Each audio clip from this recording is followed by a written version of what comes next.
Bonjour à tous ceux qui nous avaient rejoints déjà ou qui êtes en train de nous rejoindre en ce moment.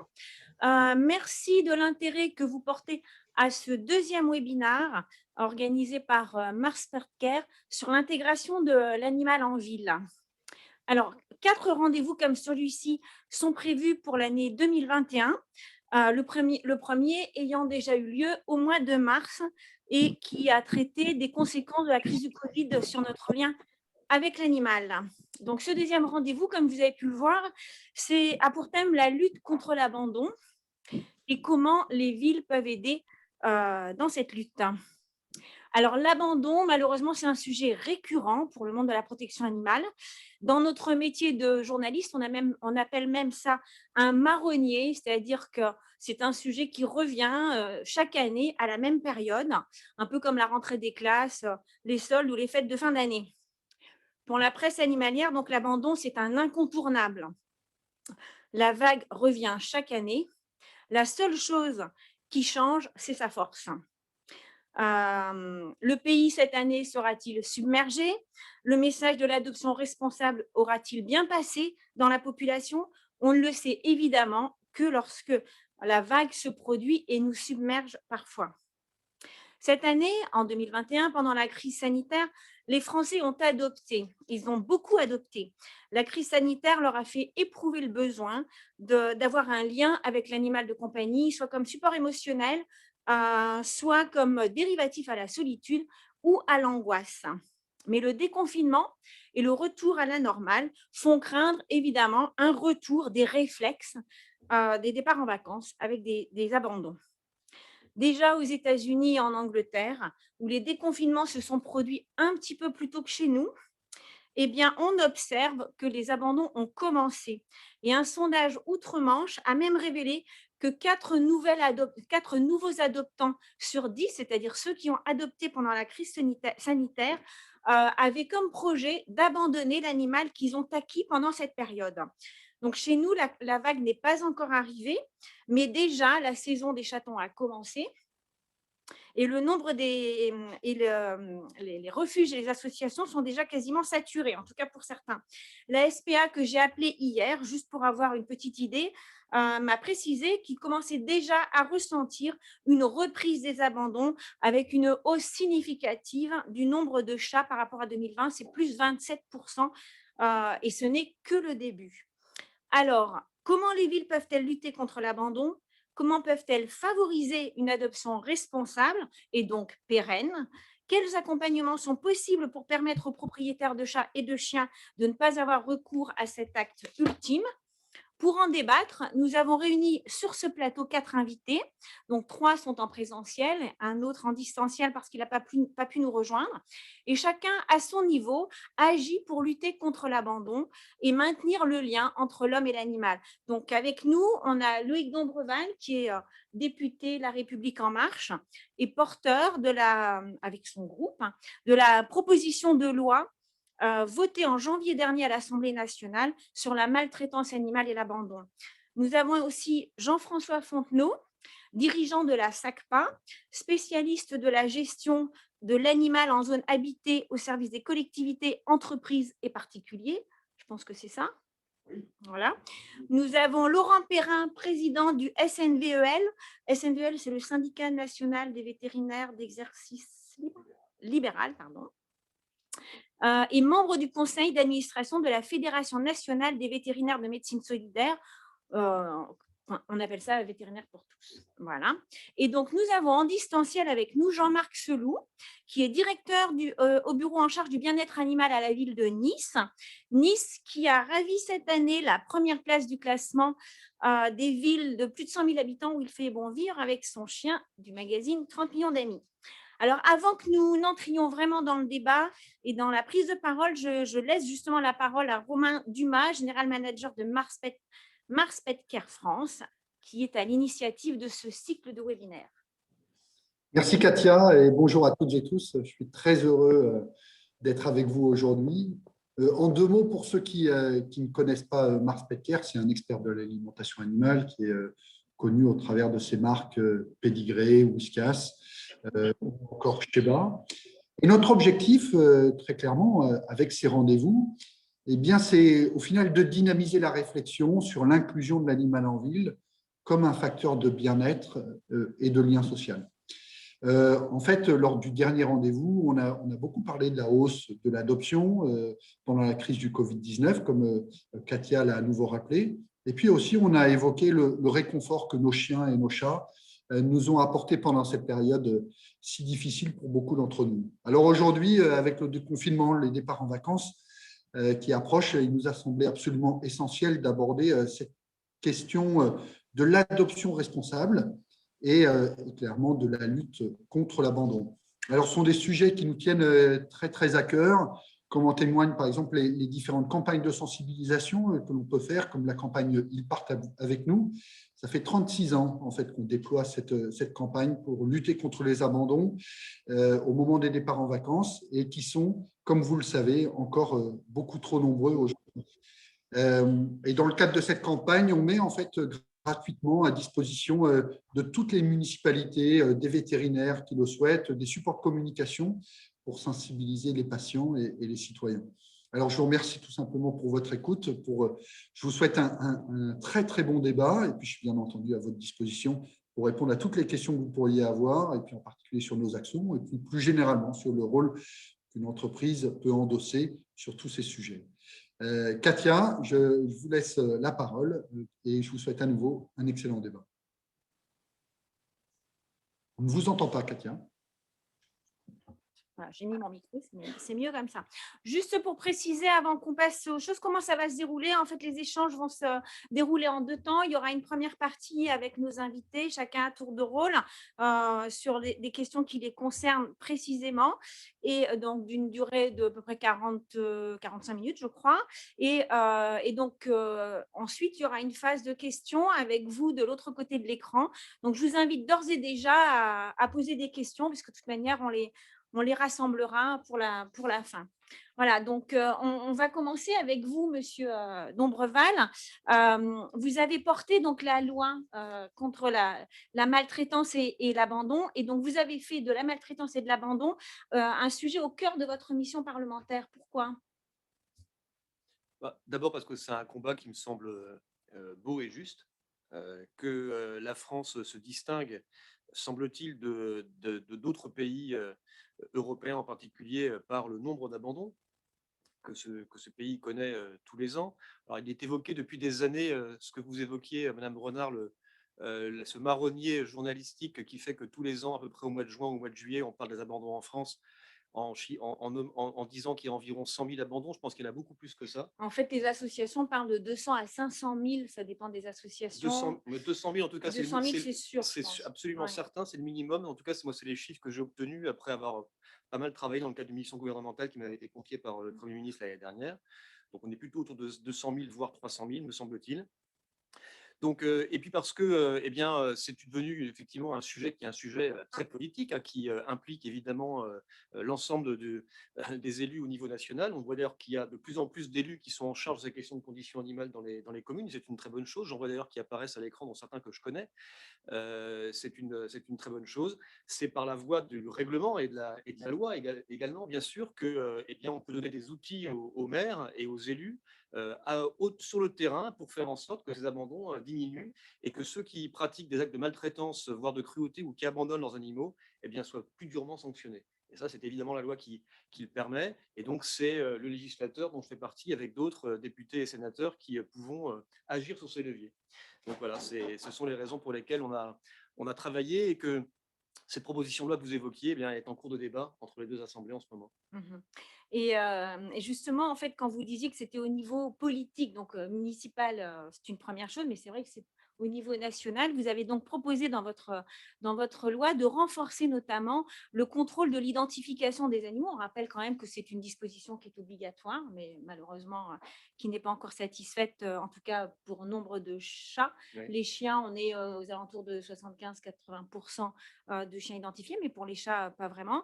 Et donc entre autres, donc, votre loi prévoit de renforcer ce contrôle d'identification des animaux et aussi les campagnes de stérilisation des des chats errants, parce que c'est vraiment là où il y a beaucoup de choses à faire.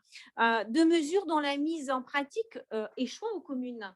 Donc, en pratique, justement, comment ça va se passer? Est-ce que c'est du ressort financier des communes? Est-ce que c'est du ressort, on va dire, pénal des communes de sanctionner les gens qui n'ont pas identifié? Comment ça se passe?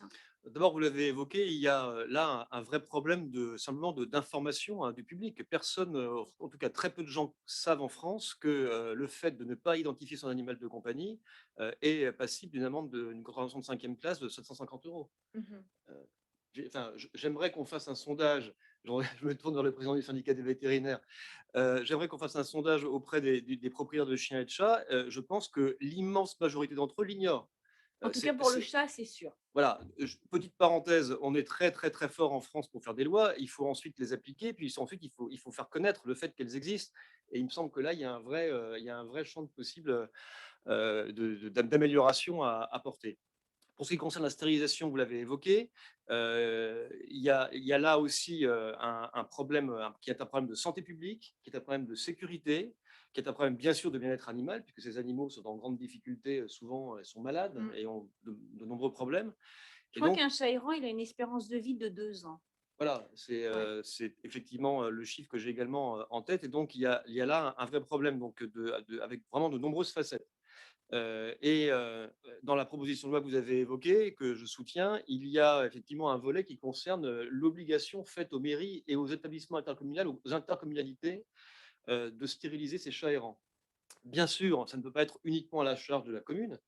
Ça serait trop simple que l'État dise, toi, monsieur le maire ou madame la maire, vous allez stériliser et taisez-vous, peu importe le prix, donc, parce que c'est un coût qui est non négligeable. Et donc, il va falloir effectivement qu'on trouve des ressources pour faire en sorte que cette stérilisation se passe dans de bonnes conditions, avec on va dire une tripartite entre la commune, des associations de protection animale qui font un super boulot et qui déjà investissent des centaines de milliers d'euros tous les ans pour Mm. stériliser ces chats, et bien sûr l'État qui doit prendre toutes ses responsabilités. Juste un dernier point, on évoque environ 100 000 abandons. Mhm. On évoque environ 11 millions de chats errants, en tout cas, c'est les chiffres que l'on a par la Fondation Brigitte Bardot. On évoque éventuellement le pourcentage de chats et de chiens identifiés. Il y a un vrai problème, en fait, pour mener de bonnes politiques publiques en France sur la connaissance de ces chiffres. Et dans le cadre de la mission gouvernementale qui m'avait été confiée l'année dernière, j'ai proposé la mise en œuvre effective d'un observatoire. On, Qui a été officiellement lancé le 28 mai dernier. Exactement, qui a été lancé il y a quelques jours.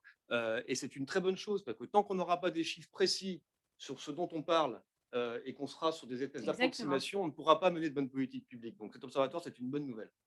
Oui, je suis d'accord avec vous. Vous prévoyez aussi un certificat de connaissance qui sera requis pour tout achat ou adoption d'un animal de compagnie.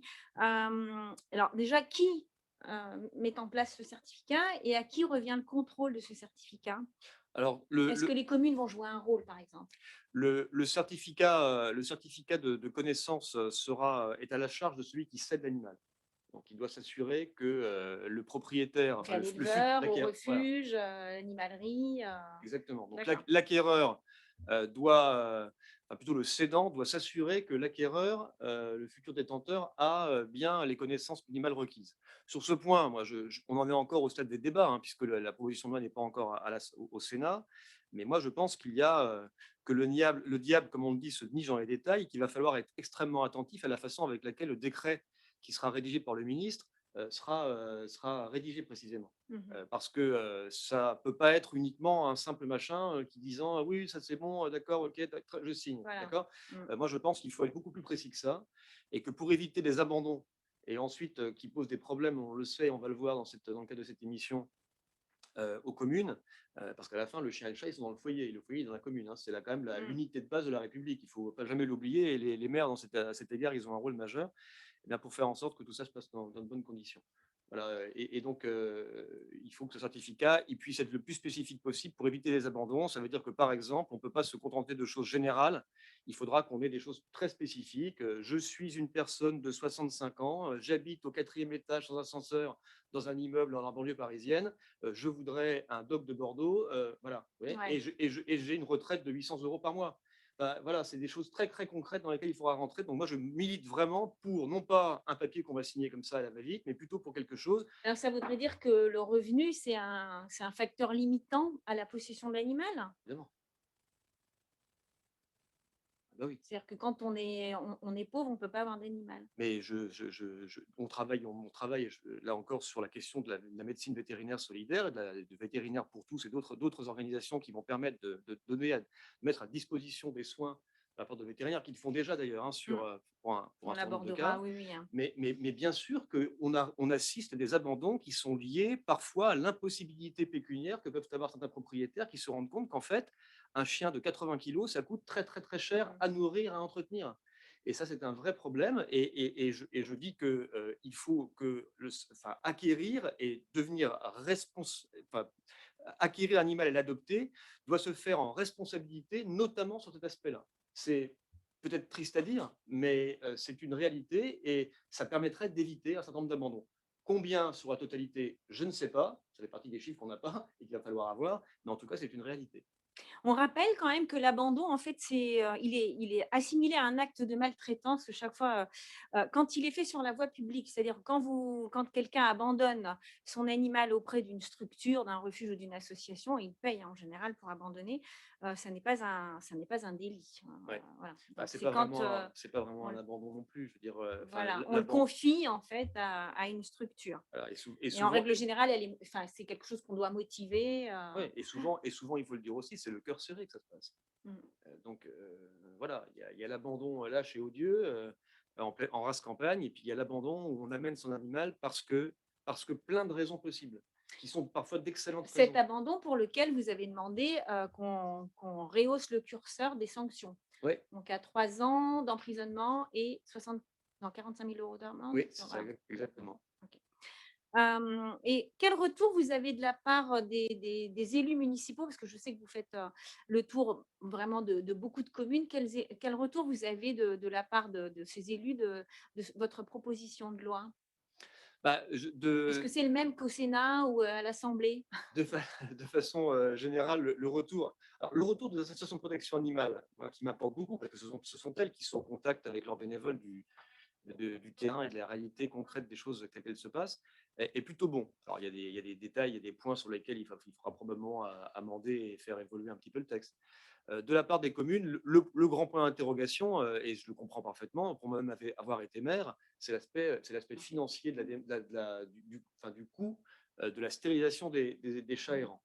Et là, il y a des réflexions qui sont en cours et il faut les faire aboutir parce que il y a un vrai enjeu de bien-être animal, de santé et de sécurité publique, mais il y a aussi un vrai enjeu financier parce que c'est pas neutre. Bah, parce que les élus aussi ont, entre guillemets, enfin, ils mesurent combien il y a d'animaux abandonnés à prendre en charge sur leur territoire simplement. Bien sûr, C'est énorme souvent, hein. bien sûr. Donc là, C'est pas quelques chats, pour certaines communes, c'est quelques dizaines, voire centaines de chats par ouais, an. tout à fait. Donc là, il y a vraiment un point sur lequel il va falloir qu'on avance et qu'on trouve des solutions concrètes à apporter pour que l'aspect financier des choses, de cette stérilisation des chats errants, soit vraiment intégré et qu'on trouve des solutions financières. Alors justement, on va passer à Jean-François Fontenot, parce qu'en fait, vous travaillez directement avec les communes, avec les collectivités locales, sur cet aspect des animaux errants, abandonnés, donc soit suite à un abandon, soit nés d'une portée entre guillemets sauvage, hein. Cette mission, en fait, parce que la gestion des animaux errants, c'est du ressort de la commune, c'est ce qu'on appelle une mission régalienne, et donc elle est directement assurée par la ville ou alors en délégation à une entreprise privée telle que la vôtre. Hem, comment enfin, quand et comment est née la SACPA? Bonjour à tous. Effectivement, nous sommes nous positionnés sur les missions régaliennes, donc les obligations des maires qui existent depuis évidemment des dizaines d'années, puisque la mission qui est liée à la divagation des animaux existe depuis que les collectivités se sont un petit peu organisées, créées, donc pour des raisons à la fois sanitaires, de dangerosité des animaux à l'époque. Et c'est vrai que successivement, au regard de la sensibilité souvent, bien sûr, de la population qui évolue, évidemment, les lois, elles aussi, ont évolué en faveur de l'animal et c'est tout à fait normal. Néanmoins, monsieur le député en parlait tout à l'heure, l'identification, vous-même, il y a une première loi, la loi Nallet, ensuite il y a eu une nouvelle loi sur les animaux dangereux et la protection animale en 99. Et donc, néanmoins, ces obligations, le temps qu'elles se mettent en place, évidemment, ça prend beaucoup de temps. En France, on est un peu champion pour proposer Mmh. évidemment des lois qui sont souvent, je dirais, plutôt bien faites et intéressantes. La difficulté, c'est l'application Mmh. et quelquefois, c'est la mise en œuvre aussi sur le plan économique et sur le plan structurel et logistique. Donc, le maire de la commune, il a des obligations réglementaires et lorsqu'un animal est en divagation, il doit passer donc par une structure, un pôle animalier, une fourrière animale. Le rôle de cette structure, c'est évidemment, un, de retrouver le propriétaire, puisque c'est évidemment la mission première, mais c'est aussi de garder cet animal dans des conditions qui sont, on va dire, adaptées à son hébergement, à ses besoins biologiques, physiologiques, bien sûr, liés à l'espèce qui est récupérée à travers la fourrière animale ou le pôle animalier, plutôt des chiens et des chats, mais aujourd'hui, on a des nacs, on a des espèces un peu différentes, parfois des animaux de rente, on rencontre tout un tas de situations diverses et variées. Et donc, ça demande évidemment une organisation, des structures vraiment qui sont des structures adaptées pour ces besoins en question que j'évoquais. Et le maire de la commune, souvent, dans la majorité des cas, évidemment, ce qui lui importe, c'est que l'animal soit sorti de son territoire municipal pour que finalement, il n'y ait plus de risque d'accident, qu'il n'y ait plus de problématiques liées donc à cette divagation animale ou cet animal sur place, qui évidemment pourrait générer des difficultés ultérieures. Et donc, à ce titre, souvent, il n'a pas conscience que derrière, mais il y a une obligation de garder cet animal durant des délais légaux qui Mmh. sont incompressibles, qui pourraient même, d'après ce que je crois savoir et au regard de ce qui a été proposé, être rallongé, qu'il n'a pas conscience que, par exemple, pour les chats en particulier, il y a une obligation aussi d'hébergement dans des conditions qui sont adaptées, avec même des choses qui ont évolué dernièrement, il y a 2 ou 3 ans, sur les conditions d'hébergement des chats, avec une obligation de 2 mètres carrés par animal. Ce qui, là, dans je dirais des périodes comme celle-ci, où nous avons, nous, des centaines de chatons sur le territoire national, c'est une contrainte forte. Donc, il y a une vraie prise de conscience. Et d'ailleurs, moi, je me réjouis bien sûr de ces évolutions telles qu'elles existent aujourd'hui. Par ailleurs, et peut-être qu'effectivement, Loïc Dombreval s'en souvient, ou Laurent aussi Perrin, il y avait déjà eu une première mission rencontre animale et société donc, qui avait existé en 2008 sous une autre mandature. Et donc, on avait effectivement beaucoup avancé avec effectivement des représentants de l'État, mais néanmoins, je dirais, il y avait une absence importante, c'était celle des représentants des collectivités locales.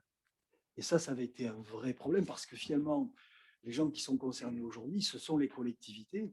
Et donc, avec cette, je dirais, sensibilité que l'on doit avoir, et aujourd'hui, ce qu'on peut constater sur le territoire national, alors nous, à travers nos différentes organisations, on récupère entre, on va dire, suivant les années, entre 25 et 40 000 chiens par an et à peu près la même chose pour les chats, qui sont des animaux qui sont récupérés donc globalement en divagation, mais il y a aussi ces espèces de pseudo-abandons, c'est-à-dire donc effectivement des portées de chatons qui nous sont amenés, tout un tas de choses donc effectivement qui sont, on va dire, en marge un peu de certaines situations, mais qui permettent aussi d'éviter souvent aux associations de se retrouver un petit peu engorgé.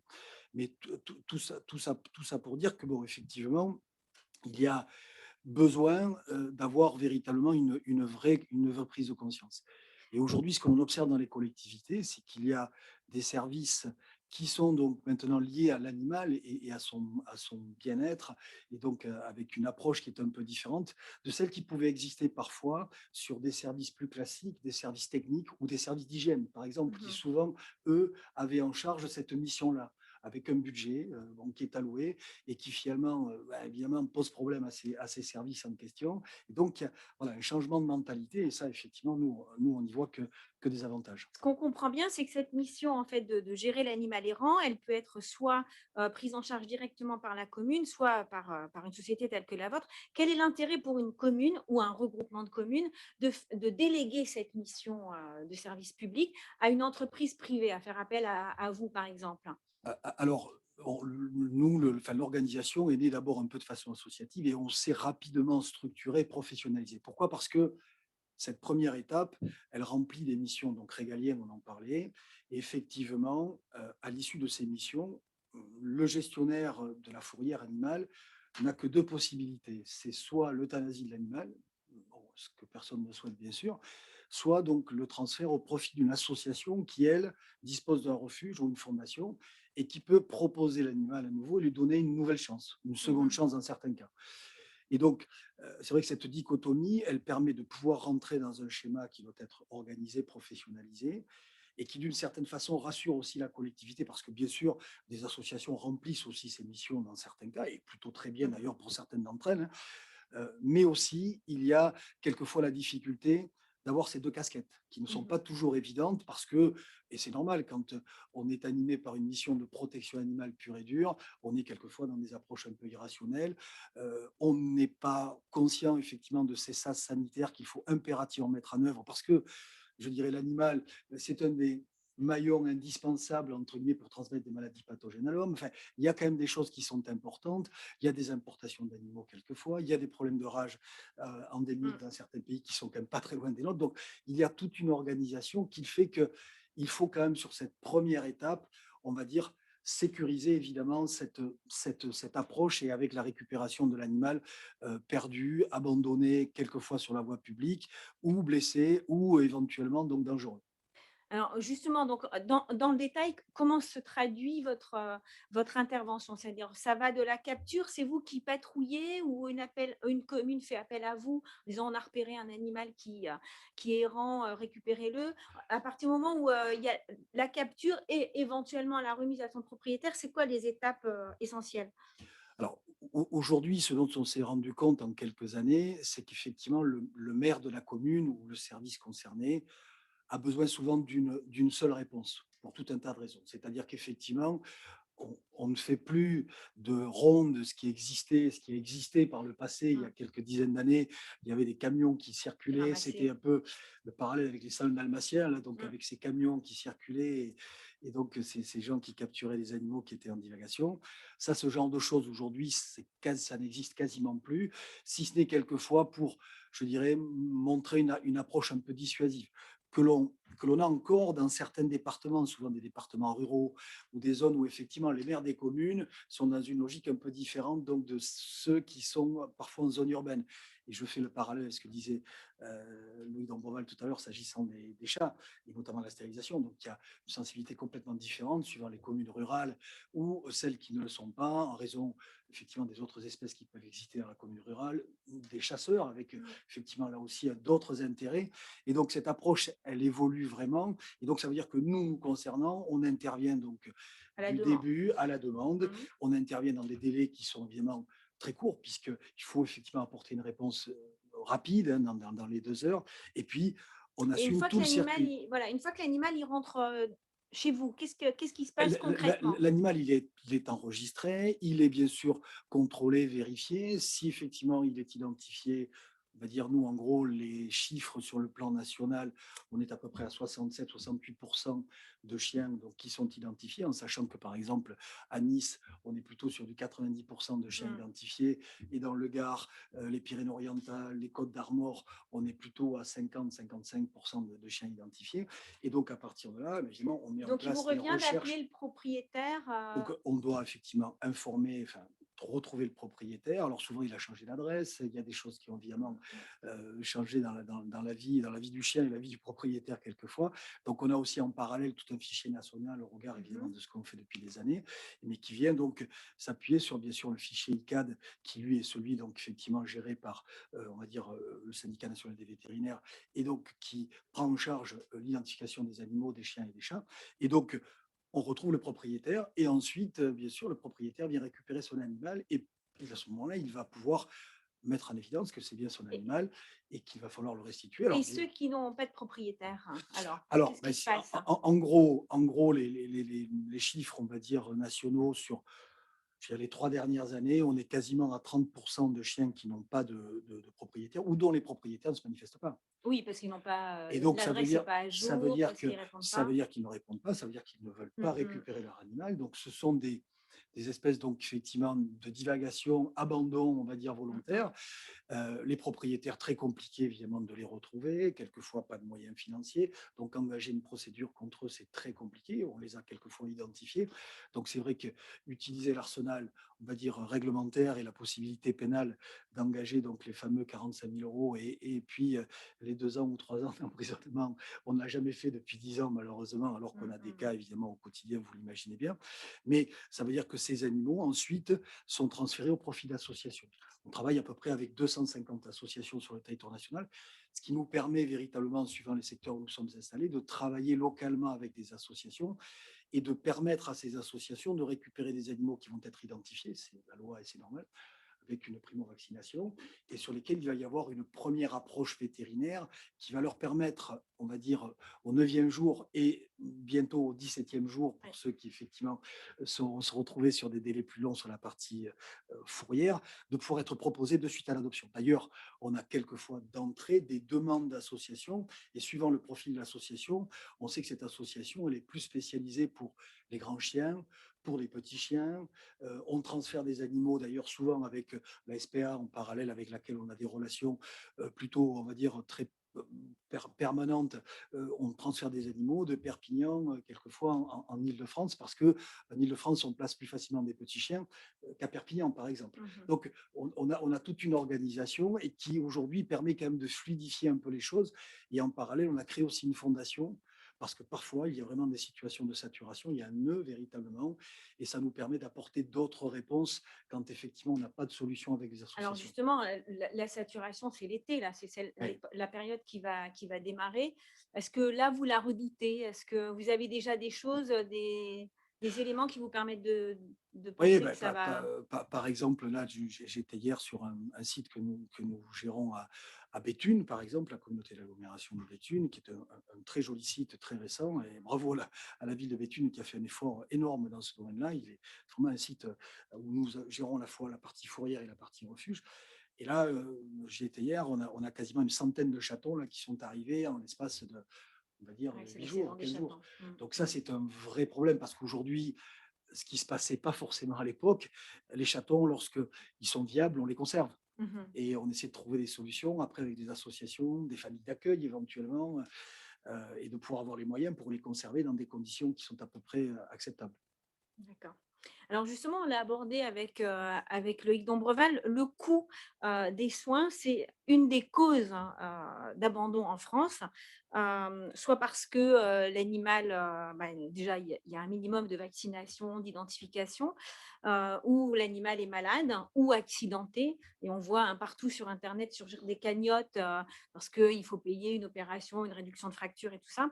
Et donc, lutter contre l'abandon, c'est évidemment rendre accessible aux plus démunis des maîtres les soins minimums et un moyen, enfin voilà, c'est un moyen de lutter contre l'abandon. Donc, le gouvernement l'a compris, en tout cas le ministère de l'Agriculture, dans le plan de relance qu'il a décidé, notamment en rendant accessibles les soins vétérinaires en soutenant l'association vétérinaire pour tous. En fait, c'est une association qui a déjà quelques années.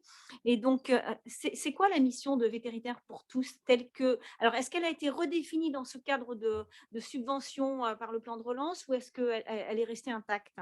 Alors, bonjour à tous. L'association vétérinaire pour tous, elle préexistait. Elle s'était un peu essoufflée, mais elle préexistait. Son but est effectivement de rendre accessible aux propriétaires démunis des soins vétérinaires, même si, comme l'a indiqué Loïc Dombreval, la prise en compte d'un animal, enfin l'adoption d'un animal, d'abord, c'est aussi prévoir de le nourrir et de le loger correctement. Effectivement, un dock de Bordeaux au 4e étage, c'est pas une bonne idée. Évident. Et vous évoquiez le fait que les revenus allaient éventuellement interdire la possession d'un animal. Je pense que le choix de l'animal de compagnie, il doit être raisonné et qu'on peut parfaitement accéder à la possession d'un animal et aux bienfaits que ça représente. Hein, on l'a vu avec l'épidémie de Covid, avec des revenus même moyens ou Mhm. faibles. Simplement, il faut effectivement choisir un animal qui soit en adéquation avec ses possibilités. Alors Et donc, ensuite, la mission de Vétérinaire pour tous, alors, c'est… elle est effectivement de rendre accessible pour des gens qui sont vraiment dans des situations de précarité forte aux soins vétérinaires et à tous les soins vétérinaires.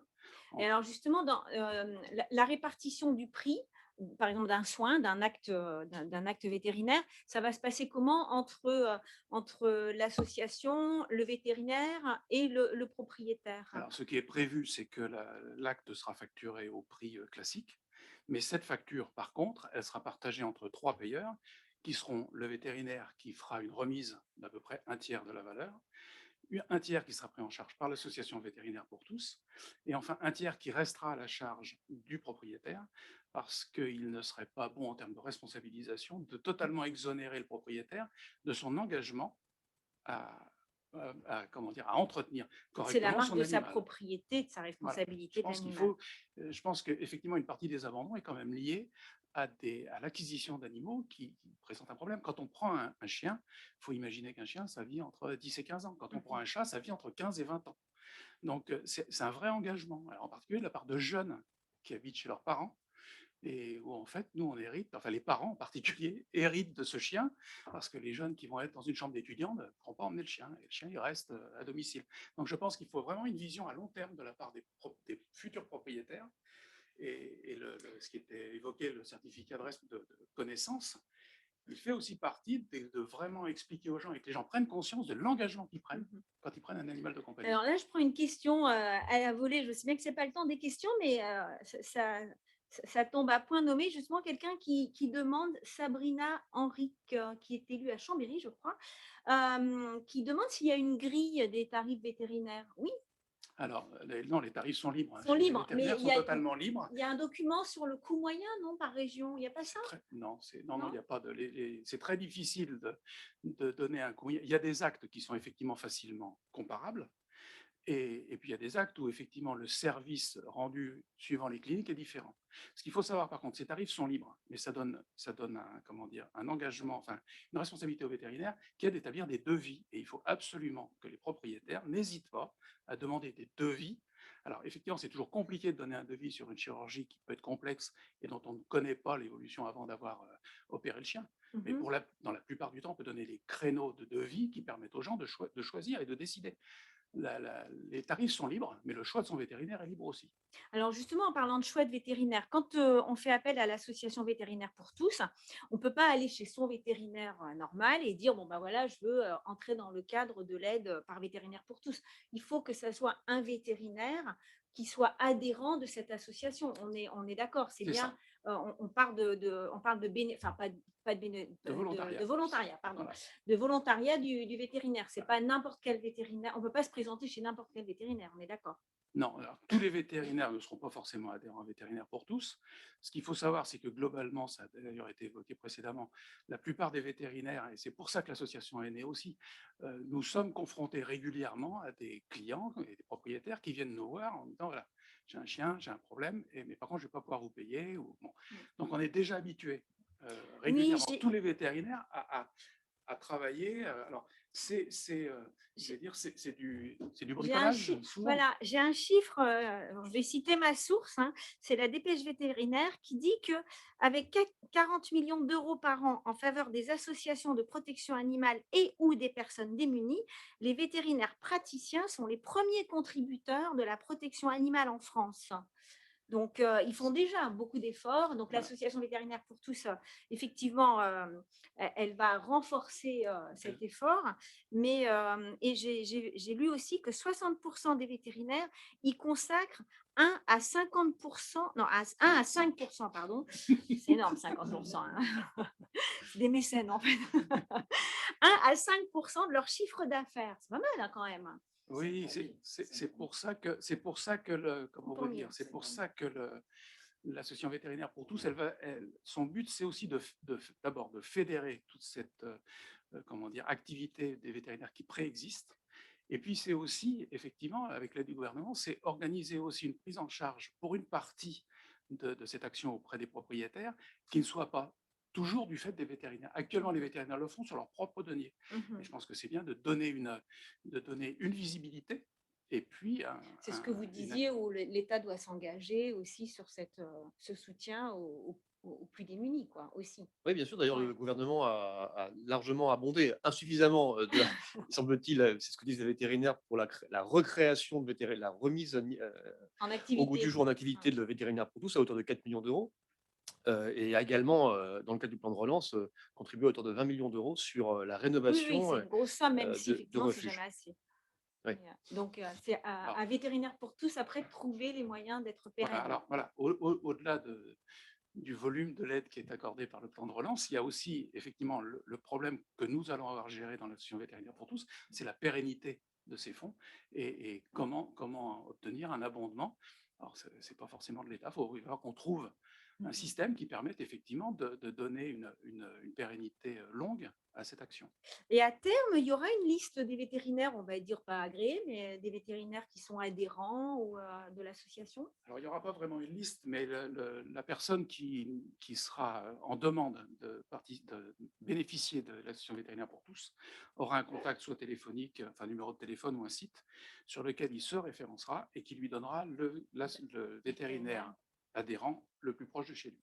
De façon D'accord. à ce qu'il faut, c'est qu'on n'ait pas, si vous voulez, de surabondance de cas chez un vétérinaire ou chez l'autre. Il faut que la charge se répartisse. Le succès de l'action sera lié aussi à la multiplication des vétérinaires qui seront adhérents, ce qui permettra effectivement de diluer l'effort sur beaucoup de vétérinaires et de donner un accès proche aux gens. Il faut qu'ils changent de département pour trouver quelqu'un, ça va être compliqué. Voilà, il ne faut pas que ce soit toujours les mêmes.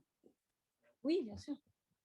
Oui, il y a un autre point important, c'est qu'il ne faut pas non plus qu'il y ait d'effet d'aubaine autour de ce vétérinaire pour tous, et Voilà. que évidemment les détenteurs d'animaux de compagnie qui vont se rendre chez Vétérinaire pour tous y aillent pour de bonnes raisons, avec des revenus qui devront nécessairement Faudra justifier, Bien parce que sûr. sinon, eh bien, non mais je veux dire, sinon, Non, mais non, mais c'est vrai. très concrètement, sinon les finances de Vétérinaire pour tous ne pourront pas aller, n'iront Pour pas moi, vers les bonnes, vers les ouais, bonnes personnes. voilà. Donc ça, c'est aussi très important. Ça libère en plus le vétérinaire de cette tâche administrative qui est de vérifier si le propriétaire qu'il a en face de lui est effectivement un lieu nécessiteux, enfin voilà, en tout cas sans Et désargenter. voilà, ce qu'il faut rappeler aussi, c'est que Vétérinaire pour tous, c'est quand même un des dispositifs qui existent dans l'aide qu'on peut apporter, qu'une municipalité peut apporter dans la prise en charge des soins, parce qu'il y a évidemment d'autres associations. On va donner maintenant, avant que on est un petit peu en retard, avant de donner la parole aux questions, à Jean-Marc. On va donner la parole à Jean-Marc Selou, donc de Nice. Je ne le vois pas, s'il est tout en haut Je suis à là. droite. Voilà, vous êtes donc, comme je disais, directeur du bureau en charge du bien-être animal à la ville de Nice. Et donc, Nice, justement, c'est pour ça que vous avez la première place du palmarès, c'est que vous êtes résolument engagé à lutter contre l'abandon et à œuvrer pour accompagner la possession animale en ouvrant d'abord, hein, c'est ça que j'avais moi noté, quand je suis allée à Nice, en ouvrant largement, on va dire, l'espace public aux chiens. Parce que la première manière de maintenir ce lien, c'est quand même qu'on puisse se balader partout avec son animal et qu'on n'ait pas à avoir le souci de le confier ou de le transporter pour se déplacer. Et donc, sur ce point, je trouve que l'expérience de Nice est intéressante parce que vous avez ouvert d'un seul coup 153 parcs aux chiens sur les 155, je crois, ou 152 sur 155 que compte la ville de Nice, juste en redéfinissant ce qu'est un parc. Donc, est-ce que vous pouvez nous expliquer en quoi cette simple redéfinition a changé les choses? Oui, bonjour à tous. Ce qui était important, en fait, c'est de montrer que le chien est bien accueilli dans la ville et qu'il y a des espaces pour lui. Et donc, en fait, on s'est aperçu qu'il fallait aussi faire de la pédagogie, c'est-à-dire qu'avant, on appelait parc et jardin tout espace extérieur, y compris des jardins d'enfants. Il est bien évident qu'un jardin d'enfants et des chiens ne font pas toujours bon ménage. Il y a des règles d'hygiène à respecter, etc. Donc, on s'est interrogé, on a dit non, maintenant, il faut redéfinir ce qu'est un parc. Un parc est un lieu de promenade euh, dans lequel, justement, on peut se promener alors avec son chien. Ils sont alors tous ouverts à Nice aux chiens, excepté 3 parcs qui sont des jardins, dont un qui est presque un zoo, hein, parce qu'il accueille des animaux. Donc là, il y a une règle qui interdit les chiens. Et 2 autres qui sont des jardins remarquables. Voilà. Mais sinon, c'était ça qui était important, c'est de faire du territoire de la ville un territoire inclusif au sens le plus large du terme, où on se sent accepté avec son animal. Et donc, à Nice aussi, vous avez à l'intérieur des parcs créé ce qu'on appelle des aires débat pour chiens.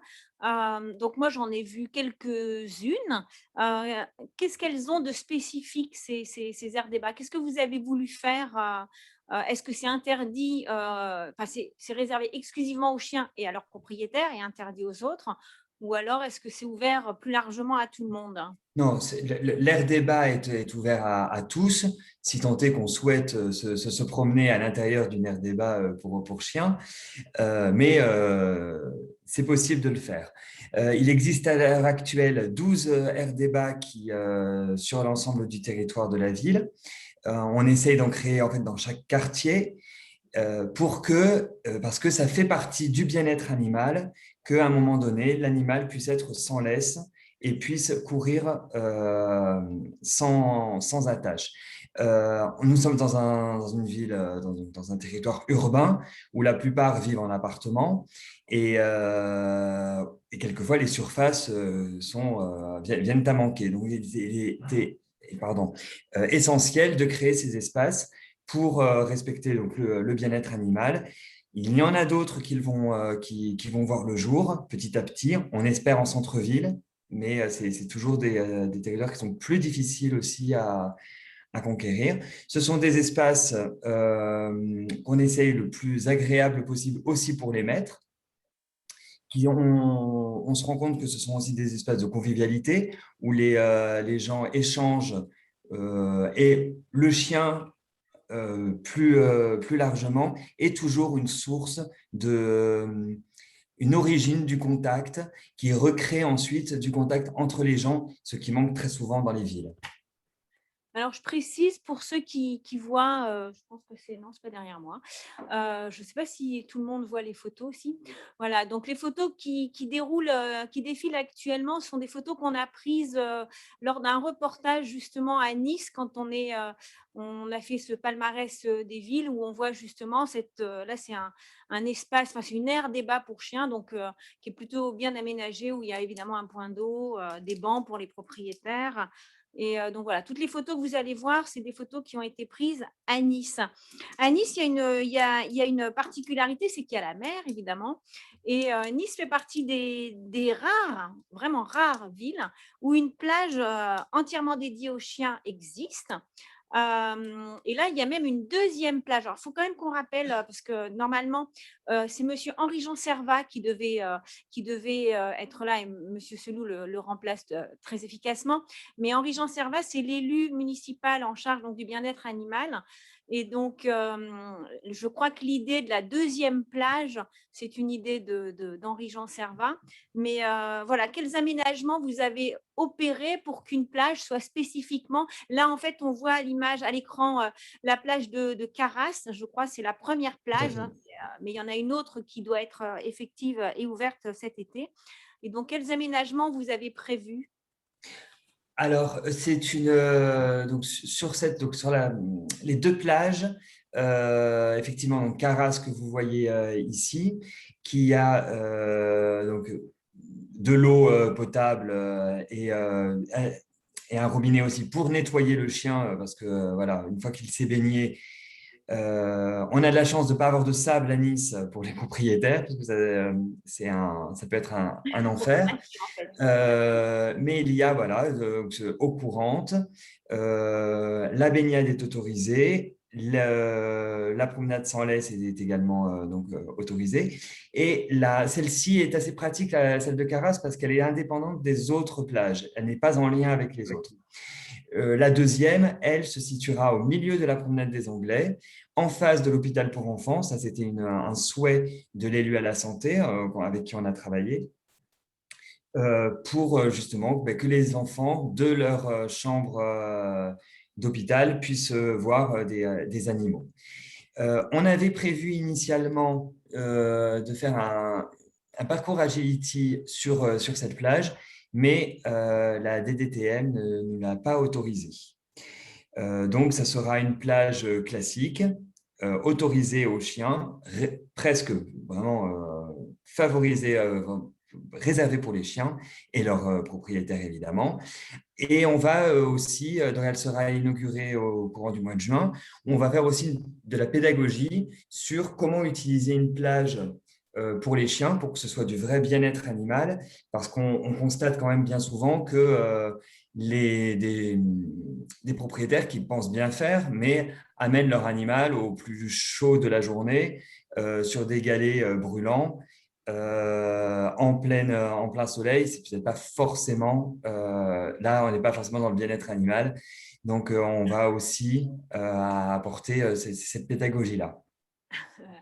Alors, avant qu'on passe la parole aux auditeurs, parce qu'on est un petit peu en retard, il y a quand même un point que je voulais absolument aborder avec vous parce que j'ai trouvé l'idée excellente. Hein. C'est que souvent, l'âge, parce qu'on parle de la lutte contre l'abandon, mais on veut aussi accompagner l'adoption responsable.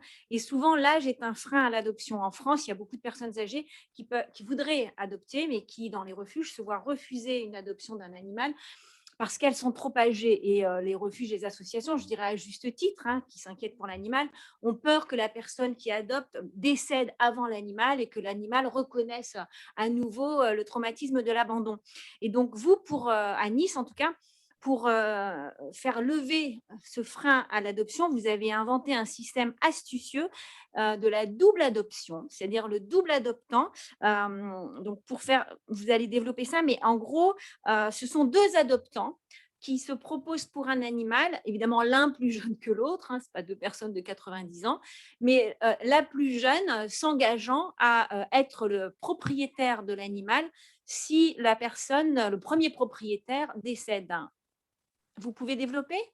Oui, cette idée, en fait, nous est venue. On avait déjà pratiqué dans nos établissements qui ne sont pas des EHPAD, mais où les gens ce sont des résidences autonomie, où les gens donc, sont dans des appartements et ils pouvaient amener leur animal à condition qu'il y ait un garant qui, en cas de perte d'autonomie ou de décès, vienne récupérer l'animal. Et donc, on a voulu dupliquer cette idée sur quelque chose de beaucoup plus général et sensibiliser les associations et les refuges qui sont autour de Nice pour qu'ils pratiquent cette co-adoption avec donc une personne âgée qui a encore peut-être de nombreuses années à vivre et beaucoup d'amour à donner et à recevoir d'un animal, puisse le faire si tant est qu'elle ait à côté d'elle un garant qui s'engage à récupérer l'animal en cas de perte d'autonomie ou de décès. Et il faut rappeler que l'animal, souvent pour une personne âgée, c'est le dernier lien social et souvent ça permet aussi de rythmer la journée, de sortir. Donc c'est quand même un facteur pour ce qu'on appelle rester dans la vie le plus longtemps possible. Je suis désolée, Monsieur Sellou, on va devoir écourter les questions. J'en avais plein encore pour vous, mais on va laisser la parole parce qu'il y a beaucoup de choses qui arrivent sur le chat. Mais de toute manière, il y aura des questions aussi pour Nice et j'y reviendrai. Alors, une des premières questions, c'est pour monsieur le député. C'est une question de Véronique. Alors, je ne sais pas d'où, mais Véronique, je ne sais pas, est-ce qu'elle peut prendre la parole, Véronique, à propos de la TVA à 5,5 ? Est-ce que Véronique est toujours là? Oui, je suis toujours là, effectivement. Bonjour. Véronique Tardy. Formulez votre question.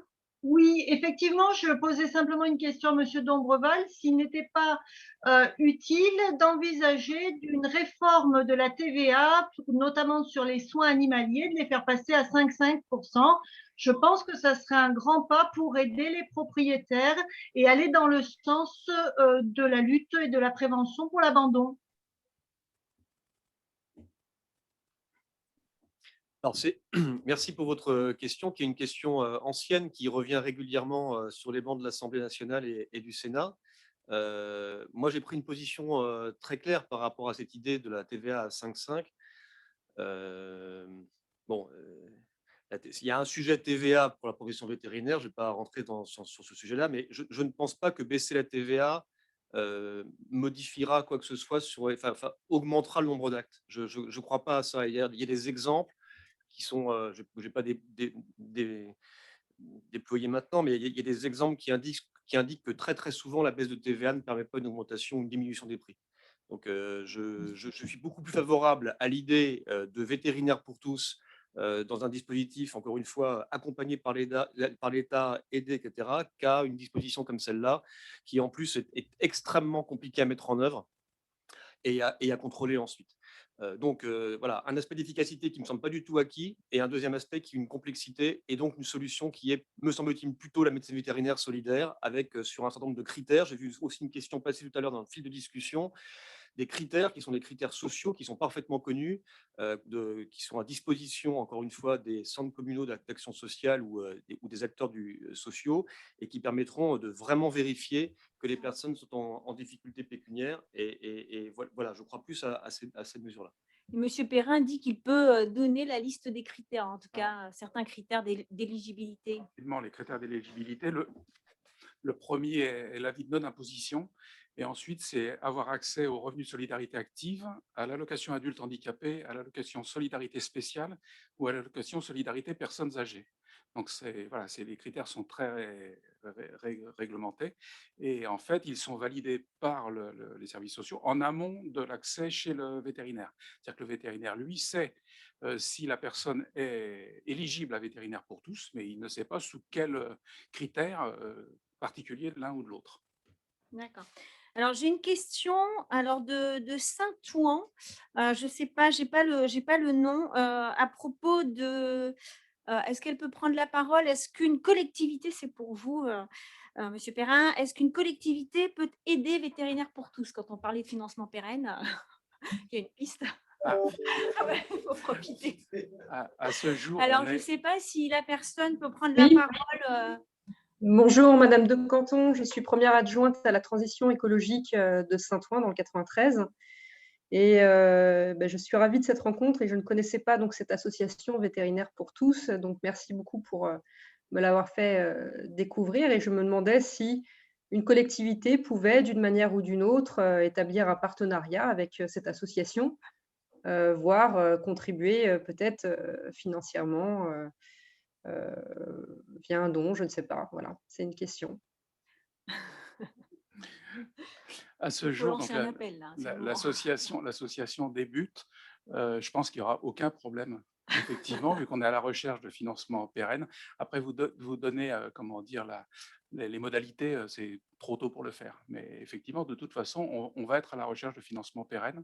Et merci de votre proposition, puisque effectivement, les 4 millions d'euros qui ont été abondés là sur le plan de relance, c'est sur 2 ans. Et au-delà des 2 ans, une fois que les choses seront en place, il faudra effectivement pérenniser cette action et trouver les financements.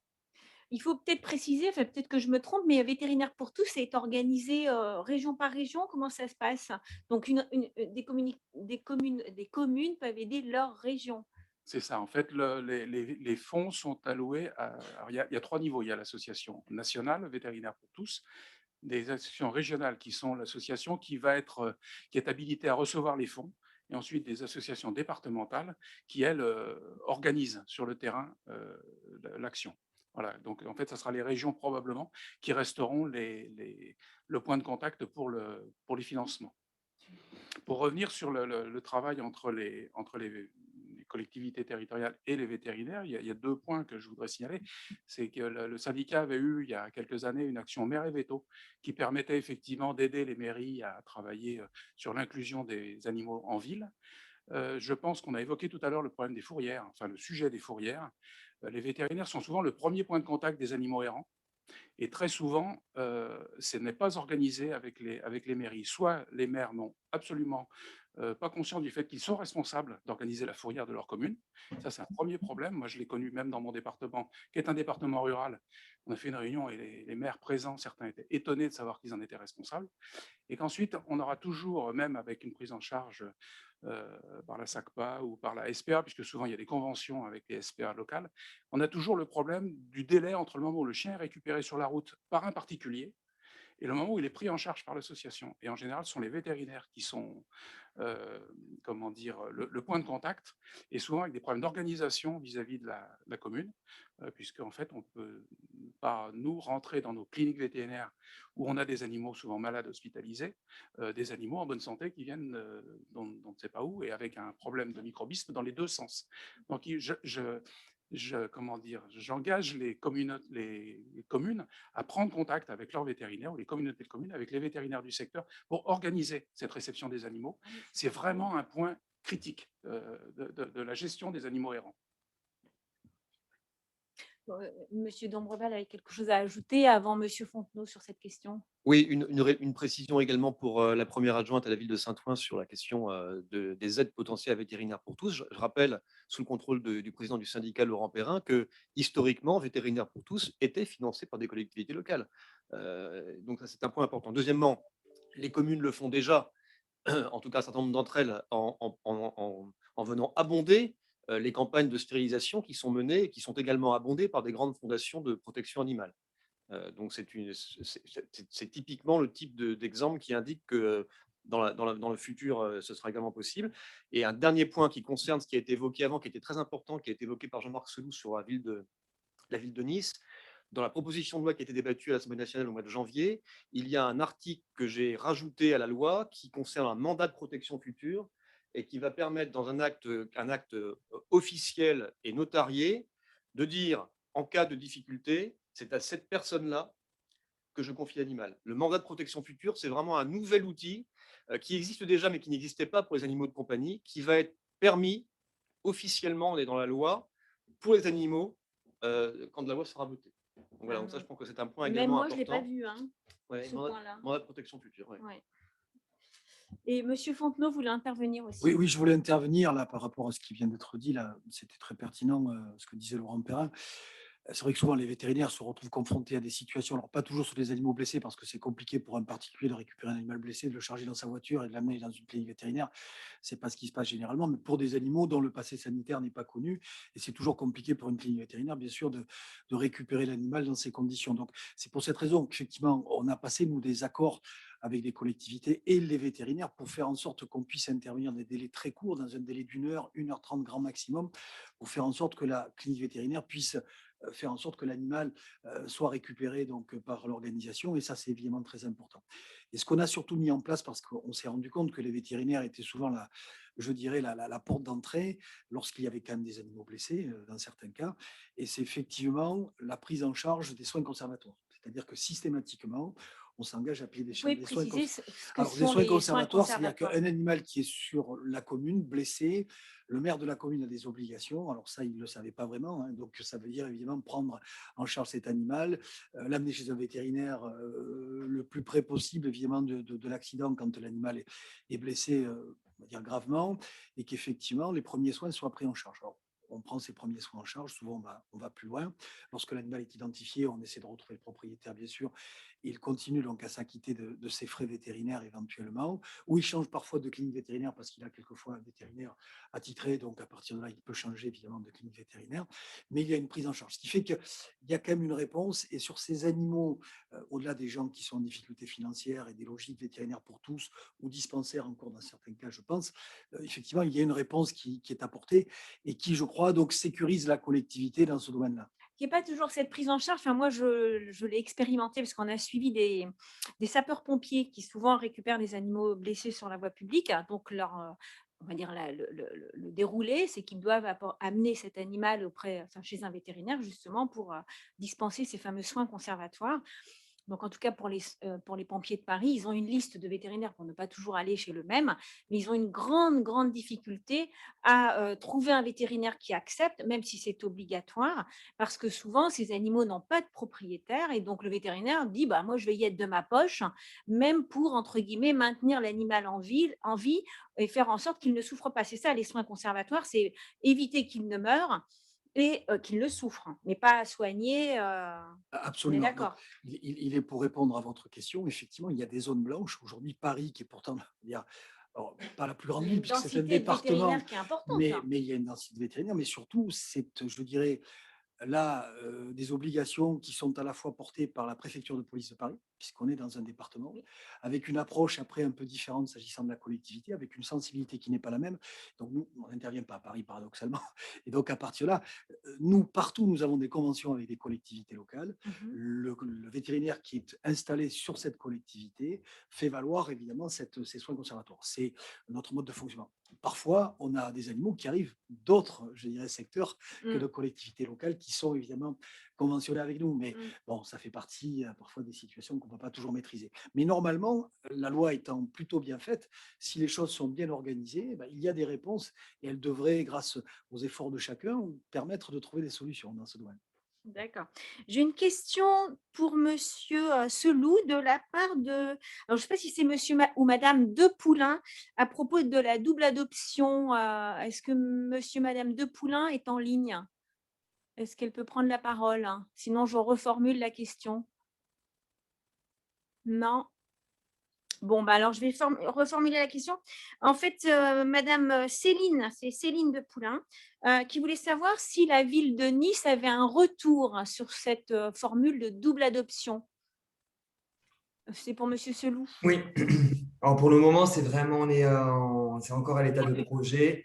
Donc, ça sera vraiment plutôt en septembre. On va faire une table ronde avec les refuges et voir comment on peut mettre ça en place. C'est pas encore mis en place officiellement, en fait. C'est en train Pas d'être. encore. Comme vous l'aviez dit d'ailleurs.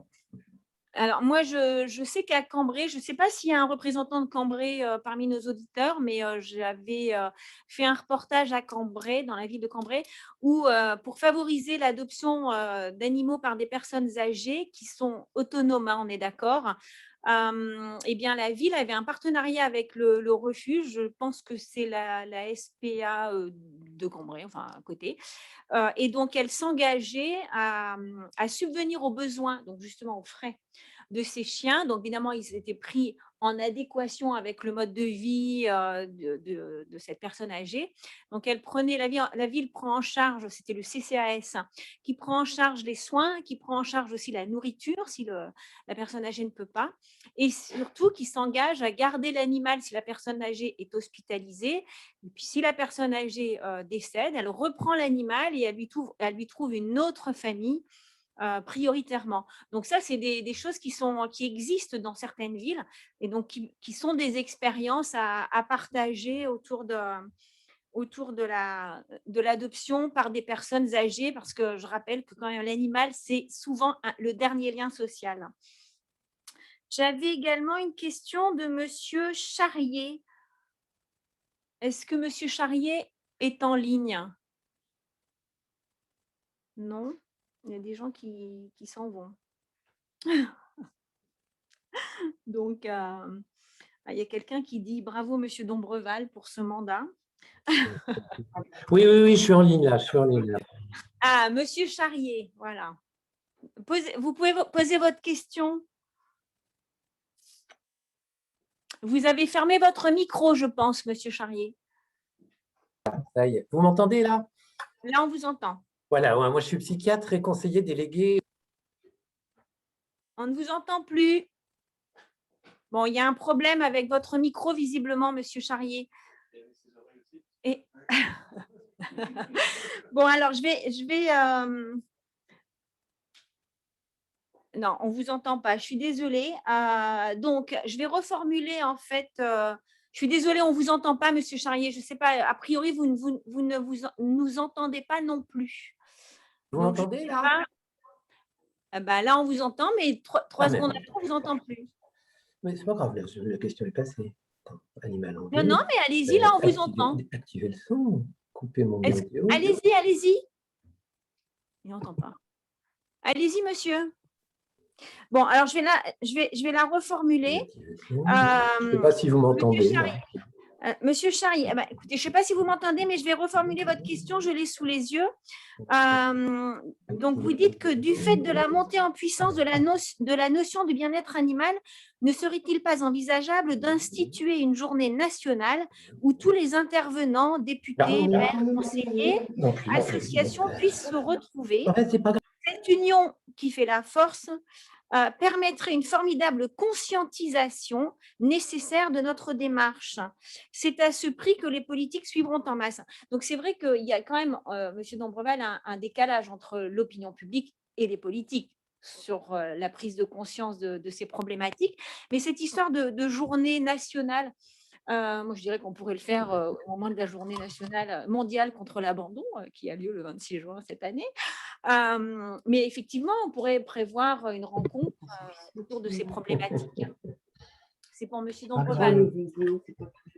Oui, je pense qu'une une rencontre nationale autour de ces questions, mais où il faudrait effectivement mettre en lien à la fois les élus locaux, les élus nationaux, les associations, les organisations professionnelles, me paraît être effectivement une bonne idée pour faire des points réguliers sur les avancées. Madame Renard, je suis d'accord avec vous pour dire que pendant longtemps, et trop longtemps, les politiques ont ignoré ou mis de côté ces questions liées à la condition animale. J'ai l'impression quand même qu'ils ont compris maintenant, c'était un vrai sujet, et on est capable de passer 3 jours à l'Assemblée nationale pour en parler. En fait, ils s'en Et sont ça n'est rendus pas compte que anodin, ou de confier à des députés des missions gouvernementales, le Premier ministre lui-même, On sur est, ces on est questions-là. connu. Il pense qu'on est en train d'évoluer plutôt dans le bon sens. ils s'en sont rendus compte à la faveur d'élections, non? Il y a un parti qui s'appelle le Parti animaliste qui commence quand même à rassembler des voix. Et d'ailleurs, dans les villes de plus de 100 000 habitants qui font partie de notre palmarès, on a observé que les délégués, il y a de plus en plus de villes qui ont un délégué à l'animal, au bien-être animal. Enfin, il y a des dénominations qui sont différentes, hein, mais ça revient à la même chose, qui sont issus justement de ce parti animaliste. Je pense notamment à Saint-Denis. Madame, je n'ai plus son nom en tête, mais elle est issue du parti animaliste. Henri-Jean Servat a été sur la liste de Monsieur Estrosi, mais au départ, c'était un élu, enfin, il était membre du parti animaliste, donc ça a aidé un peu les politiques, non, à prendre conscience. C'est absolument certain. Ouais. Et le score des élections aux élections européennes de 2019 du Parti animaliste, je pense, a été un électrochoc. Moi, je vais vous dire une chose, je suis devenu très fataliste et très concret. À partir du moment où, enfin, quels que soient les moyens, à partir du moment où les politiques, quelle que soit leur étiquette politique, parce que pour le coup, c'est vraiment un sujet qui dépasse les étiquettes politiques, d'ailleurs, dont tout le monde se moque, mais enfin bon, c'est un autre sujet, mais on est vraiment sur une thématique qui dépasse les partis politiques et quels que soient les moyens, que ce soit par la faveur d'élections, de référendums, de quoi que ce soit, de pétitions, de peu importe quoi, d'initiatives comme celle d'aujourd'hui, toutes les initiatives sont bonnes pour faire en sorte que eh bien, les politiques se saisissent de ce sujet. Et je pense qu'ils ont effectivement commencé à le faire de façon assez forte en France maintenant, Prenez la parole. même Il y s'il a reste beaucoup à faire. Monsieur Perrin qui veut prendre la parole sur ce sujet. Oui, je voulais dire qu'au-delà, effectivement, d'une journée nationale de l'abandon et de contact entre les Mondial. mondial et entre les comment dire, de contact entre les différentes évidemment, organisations professionnelles, associations de protection animale, politiques. Je pense qu'au niveau du terrain, et ce qu'évoquait tout à l'heure Monsieur Fontenot sur la prise en charge des soins conservatoires, je pense qu'il y a aussi une méconnaissance de la part de tous les acteurs de ce que font les autres acteurs. Et que là, par contre, c'est au niveau local qu'il faut que les gens travaillent et qu'ils travaillent ensemble. Alors nous, au niveau national, on a commencé avec la création du comité de liaison association de protection animale et vétérinaire à retravailler avec les associations de protection animale. Et je pense que la création de liens et de la bonne connaissance de tous les dispositifs qui sont mis en place, je pense que certains confrères, effectivement, traînent un peu pour recevoir les animaux pensant ne pas être payés parce qu'ils ne savent pas qu'effectivement, là, c'est pas ce modèle-là, mais les SPA aussi le font et prennent en charge une partie des frais conservatoires. Sauf que les confrères ne le savent pas. Donc, je pense que recréer du lien au niveau local sur ces sujets-là est primordial pour que les choses Il faut fonctionnent. communiquer pour les vétérinaires. Monsieur Fontenot. Oui, oui, tout à fait d'accord Pas moi. avec ce qui a été dit évidemment par Loïc Dombreval et par Laurent Perrin. Juste, j'ai vu une question passer tout à l'heure et je profite de la présence de Loïc Dombreval pour l'évoquer. Aujourd'hui, donc, on parle d'abandon, bien sûr, d'animaux en divagation et donc à la sortie, on va dire, des fourrières, hein, donc le passage obligé, les animaux qui n'ont pas retrouvé leur propriétaire doivent être dirigés vers une association qui dispose ou une fondation d'un refuge. Aujourd'hui, il faut le savoir, on transfère aussi des animaux à des associations qui n'ont pas de refuge et qui n'ont pas de structure. Ça a pris, je dirais, une place importante. Et Qui ont là, des familles d'accueil, en fait. véritablement, Elles oui, ça fonctionnent porte avec famille des familles d'accueil. d'accueil. Donc là, véritablement, on a un sujet parce que, évidemment, on le fait nous-mêmes, hein, donc on n'est pas dans les clous, on n'est pas sur une base réglementaire, puisque quand on passe un accord, une convention que l'on signe avec une association, théoriquement, elle doit avoir des structures adaptées ad hoc. Bon, mais quand elle est inscrite auprès de la préfecture, effectivement, et qu'on a une garantie sur cette association, tout au moins sur les, je dirais, représentants de cette association, évidemment, on passe cet écueil et on le fait pour sauver des animaux. Donc, et ça, c'est un vrai problème parce qu'aujourd'hui, ça représente facilement, nous concernant, 20% des animaux qui sortent dans ce cadre-là. Monsieur, oui, oui, on a le temps, Monsieur Dombreval, je suis l'horloge. Là, je vois la perche qui m'est lancée.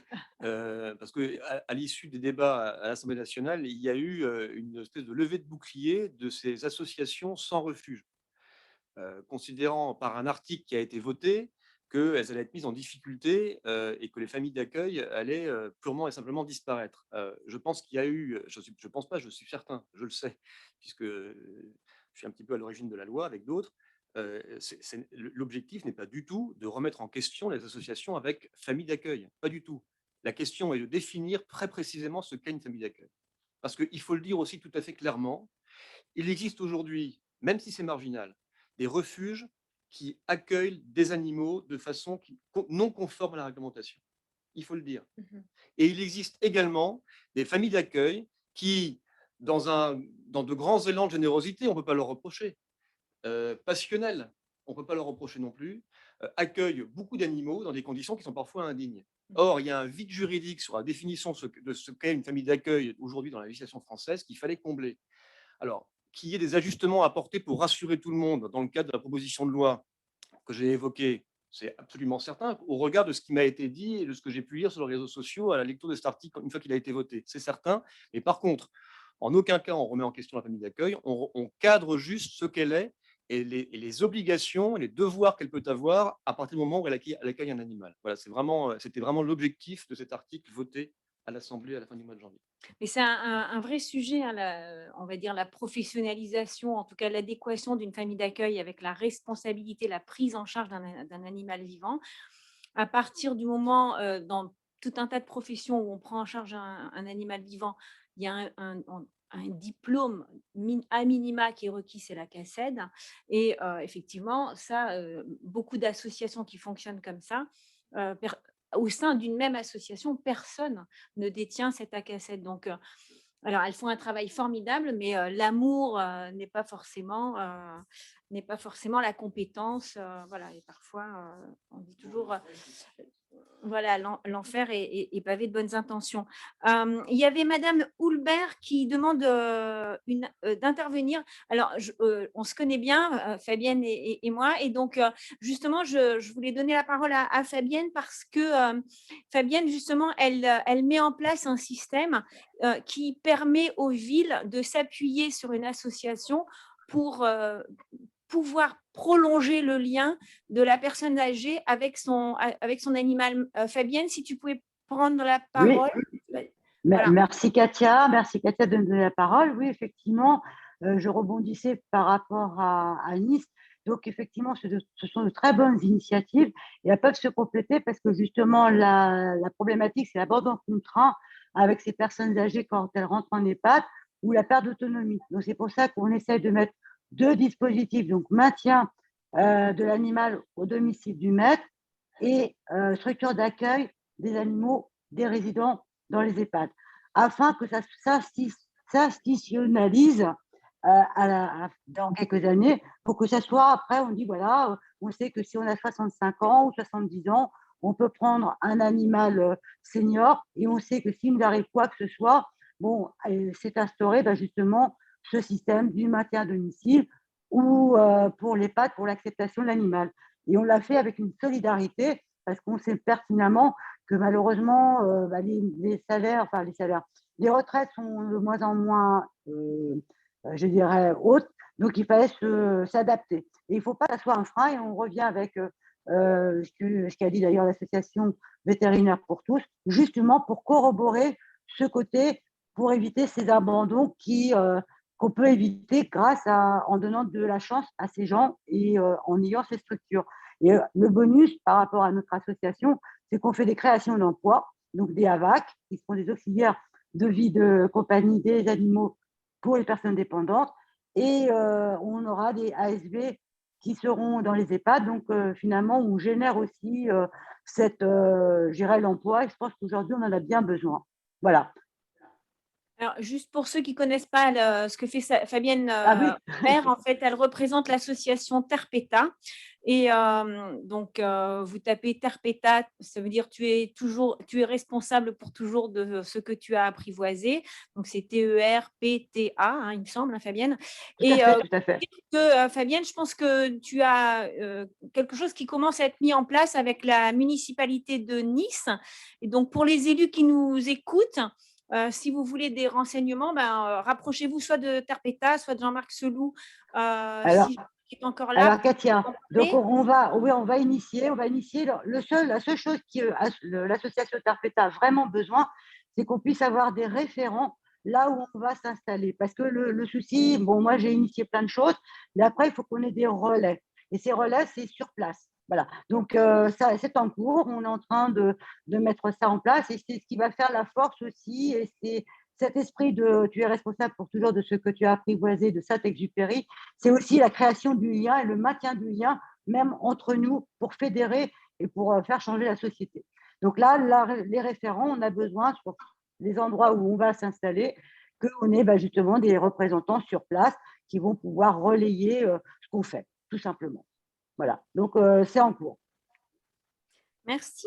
Et maintenant, De je voudrais rien. donner la parole à madame ou monsieur, alors j'ai du mal à Verstreit, je sais pas quoi.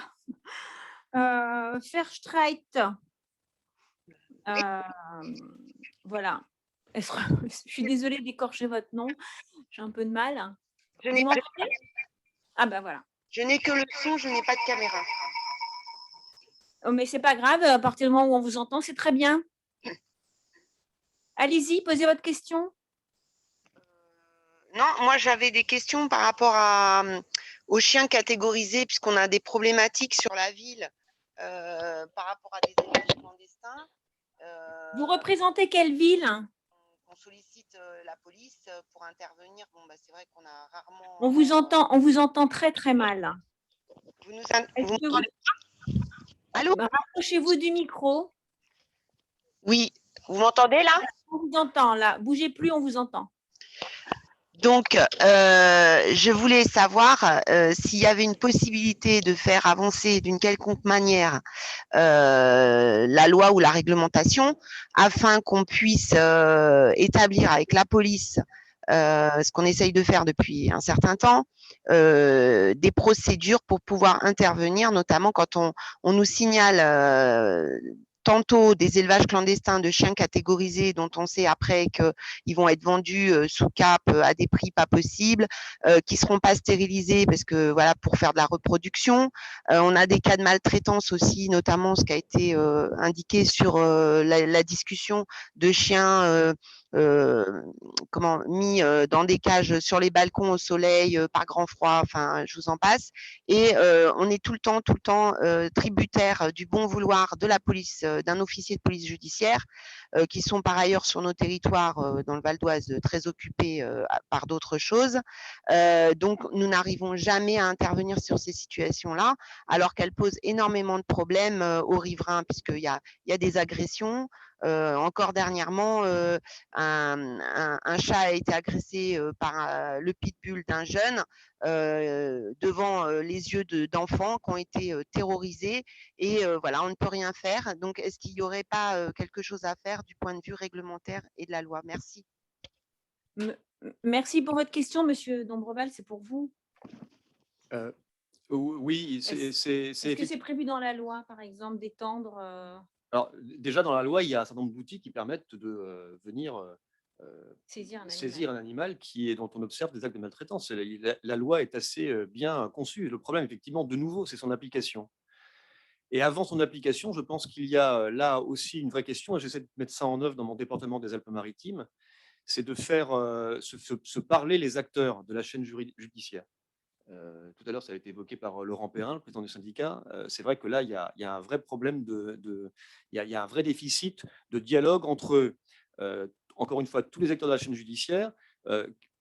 Alors, ils ne sont pas directement acteurs, mais les associations de protection animale qui sont souvent des lanceurs d'alerte, les officiers de police judiciaire, les pompiers, les gendarmes, les policiers, et ensuite les magistrats et les juges.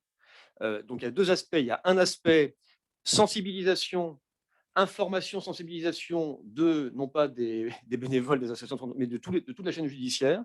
Et on avance. Il y a 2 semaines, j'ai eu la chance de pouvoir faire une formation à des élèves de l'École nationale de la magistrature. Donc, vous voyez qu'il y a, ça commence.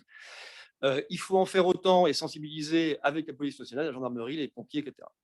Et là-dessus aussi, on voit qu'il y a un début de mobilisation avec parfois, mais c'est à la volonté, à la discrétion en fait des chefs de la police ou de la gendarmerie dans chacun des départements. Il y a de plus en plus d'agents qui sont dédiés à ces questions-là. Il y a des antennes maltraitance dans certaines villes. Exactement. À Nice, je sais qu'il y en avait une, on m'a dit qu'elle avait disparu.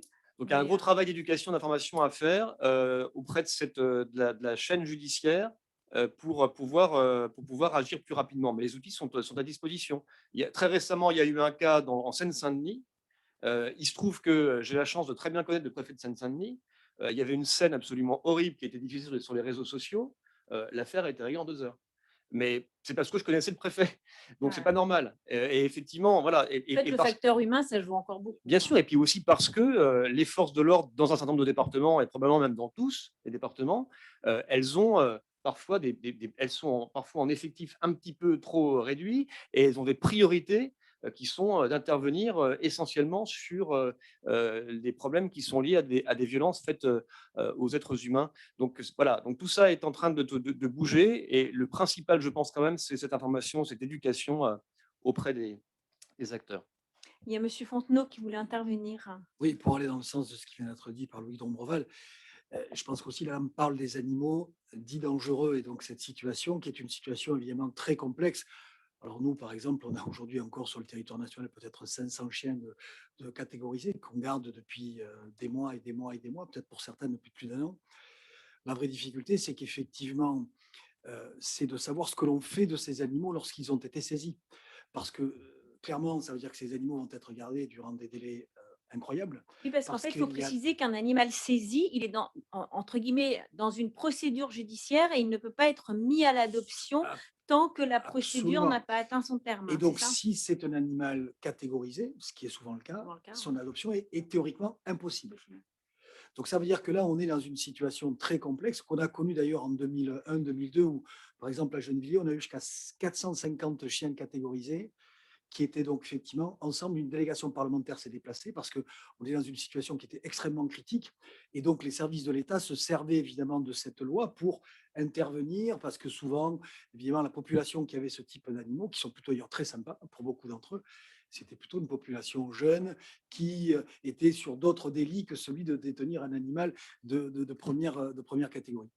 Donc là, on a un vrai problème au-delà de la bonne volonté souvent des services, et Louis Dombreval a raison. Il faut qu'il y ait une coordination parce que les articles qui nous permettent de récupérer ces animaux lorsqu'ils arrivent chez nous sont des articles qui ne correspondent pas et qui ne visent pas l'animal. Donc on se trouve à ce moment-là confronté avec un animal dont on n'a pas de décision judiciaire. Le propriétaire va être jugé, le détenteur va être jugé et on n'a absolument rien pour l'animal. Et ça veut dire que là, qui est-ce qui paie la garde de cet animal durant 6 mois, 8 mois, 1 an, 2 ans? Parce que j'étais à Béthune hier, comme je disais en préambule, on a encore 6 chiens donc catégorisés qui sont là depuis plus d'1 an et demi, qui sont plutôt très sympas au demeurant. Et donc, un chien qui est saisi par la justice, c'est pas la justice, donc l'État, qui est responsable pécuniairement de cet animal. Théoriquement, si c'est effectivement une, on va dire, réquisition judiciaire, c'est l'État à ce moment-là qui doit payer. Et généralement, au bout d'un certain temps, on passe dans un schéma administratif. Et dans ces cas-là, c'est de la responsabilité du maire qui doit, lui, prendre une décision sur le devenir de cet animal. Le maire de la commune, sa vraie difficulté, lorsqu'il faut prendre une décision d'euthanasie parce que c'est lui qui va la prendre, mais c'est la loi, théoriquement. Il ne la prend jamais. Donc, on se retrouve avec ces animaux et qu'est-ce qu'on fait? On trouve une solution pour déclasser cet animal, et pardon Loïc de parler de choses, mais pour déclasser cet animal et pour le proposer à une adoption en étant responsable parce qu'on devient propriétaire de l'animal en tant que gestionnaire de pôle animalier. Donc il faut faire attention de remettre dans le circuit un animal qui est un animal qui ne va pas commettre, je dirais, un délit ou qui ne va pas être dangereux ultérieurement, parce que ça pourrait avoir des conséquences pour celui qui va transférer cet animal, en l'occurrence nous, mais on est dans cette situation-là. Et donc, on a transféré des centaines et des centaines et des centaines. Et on a toujours ce type d'animaux dans nos structures, avec de temps en temps des vagues. Mais toutes les associations qui sont confrontées à ce type de situation et toutes les structures fourrières qui sont celles que nous portons, effectivement, se retrouvent dans ces situations-là. Et là, on a un vrai problème. Effectivement, ben évidemment, on est dans une situation où tout le monde accepte finalement un contexte qui fait que finalement un chien catégorisé se retrouve à nouveau proposé à l'adoption avec une association ou avec un organisme quelconque. Et ça, c'est une situation quand même qui est à prendre en compte. Donc, il y a le coût de la garde de cet animal et la décision de justice qui doit permettre d'aller très vite et de trouver une réponse à cet animal. Parce que imaginez bien qu'un chien qui passe 8 mois, 9 mois dans un box, même s'il est un peu sorti, on a des situations après qu'on ne maîtrise pas. On ne sait pas ce qui se passe. Et on peut avoir Il y a de des vrais problèmes. conséquences sur le comportement de Bien l'animal. sûr, inévitablement. On a un exemple avec Curtis, on ne sait pas ce qui se passe. Quand vous disiez justement On que… placé pour Curtis, puisque c'est nous qui l'avons Ah, c'est vous qui récupéré et l'avez. qu'on garde depuis quasiment 1 an et demi. Donc, Et juste pour écoutez le dossier. rebondir sur ce que vous disiez, où il y a des élus qui hésitent, où la majorité des élus hésitent à prendre une décision, il y en a qui ne s'en comprennent pas. Dernièrement, il y a quand même un élu, je sais que vous avez été confronté au problème, qui a euthanasié des rechefs, qui a fait euthanasier 6 chiens, dont 3 apparemment qui n'étaient pas concernés par l'acte, on va dire, d'agressivité, parce qu'ils avaient mordu une vieille dame. Mais bon, il y a des élus qui visiblement… sont promptes à décider l'euthanasie. Voilà. On va malheureusement, le temps est écoulé, donc on va arrêter là les questions. Il y avait encore plein d'autres questions, évidemment, comme la première fois. Donc, il y aura un autre webinaire. Je vous remercie tous, vraiment sincèrement, d'avoir été si nombreux à écouter ce webinaire, à partager. Et surtout à poser énormément de questions à nos invités, mais aussi j'ai vu entre vous. Donc je sais que les demandes de contact qui ont été formulées seront satisfaites. Je remercie évidemment nos invités, Jean-Marc Selou à Nice, merci beaucoup, Loïc Dombreval, Monsieur Jean-François Fontenot et Laurent Perrin, merci beaucoup d'avoir participé à ce webinaire sur l'abandon. Et puis, je prêche un peu pour ma paroisse. La journée mondiale contre l'abandon, c'est le 26 juin prochain. Donc, si vous voulez lutter contre l'abandon, affichez votre soutien à cette journée. Faites passer le message. Surtout cette année, c'est sur l'adoption responsable qu'on cible le message. Évidemment, je remercie Mars Petcare pour l'organisation de ces webinaires autour de l'animal en ville. Merci à tous et à la prochaine fois. Je pense que le prochain webinaire aura lieu à la rentrée en septembre prochain. Voilà, merci. Au revoir.